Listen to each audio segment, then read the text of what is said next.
I'm Chris Olson, and this is Driven to Engage. In this video, I want to talk to you about how you're using your CRM. So, this is the boring stuff, right? The CRM, man, I hate having to deal with that. But guess what?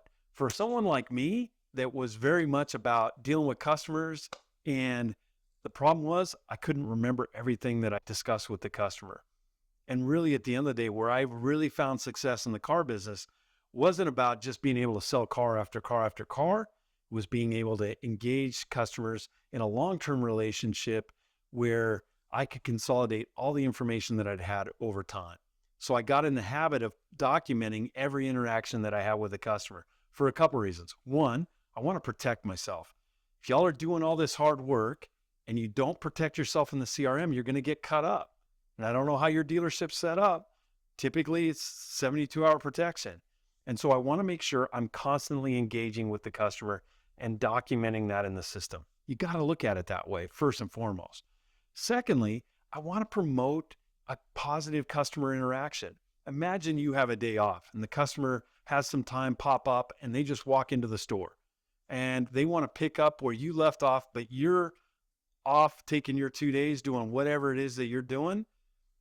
And the sales managers are trying to stitch together the last conversation that you had.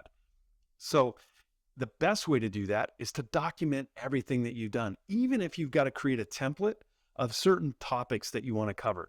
Was the car available? What was most important to them? How soon are they going to do something? What's the current vehicle that they're driving now? Is it going to be an addition or a replacement for that existing vehicle?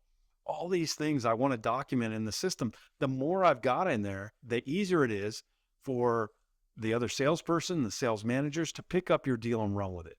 Because at the end of the day, if I'm picking up a half deal here and there, let's go, right? It's all plus business. And I want my customers to have a positive experience, regardless if I'm there or not.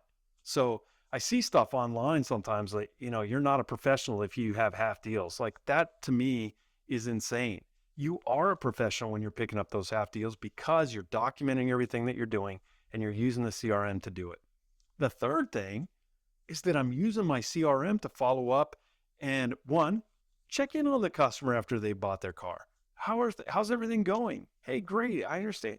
Do you have any friends or family that have commented that they're looking forward to getting a new car? I'd love to be able to talk to them, right?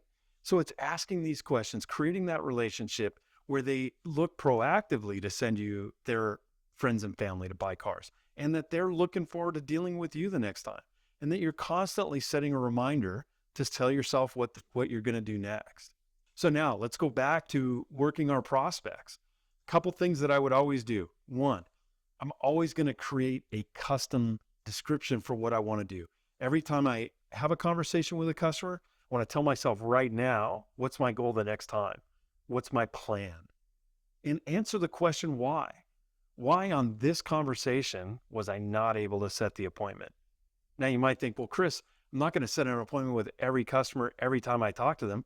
No, that's irrational. But I certainly have that intent because think about it. Once again, we go back to this conversation that at the point that they engage with you, they typically make that purchase within a week to 2 weeks.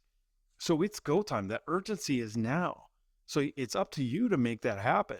And so I constantly want to be thinking, why? Why couldn't I get that appointment? Was there something I missed? Was there a question I could have asked? The next time I call them, I want to do this. Maybe even having that conversation with myself, I want to send them a confirmation text. Hey, I really appreciate you taking the time to jump on that call. I was just thinking about something. This is my question. And by the way, a lot of times I know my customers have additional questions come up after we hang up. Was there anything that came up for you? Asking those kind of conversational questions. So it's really using the CRM as the centerpiece for all of that, right? The more information we have there, the better. Put in there the vehicle of interest. Put in their trade. The trade, and we're going to talk more about their trade, but one, I don't want to use trade when I'm talking to a customer. I want to ask, what are your plans for your current vehicle? But asking about that.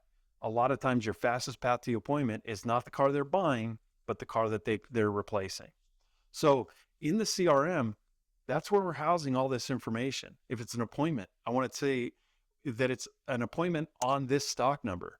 And I want to make sure that I've got that car pulled up and that it's gassed and it's clean and it's ready to be seen. In addition to that, if I need any assistance from a manager, I'm going to communicate that in the tool. Everything that I want to do, I want to communicate that in the CRM. It's critically important to your success. So that's using your CRM as a gold mine.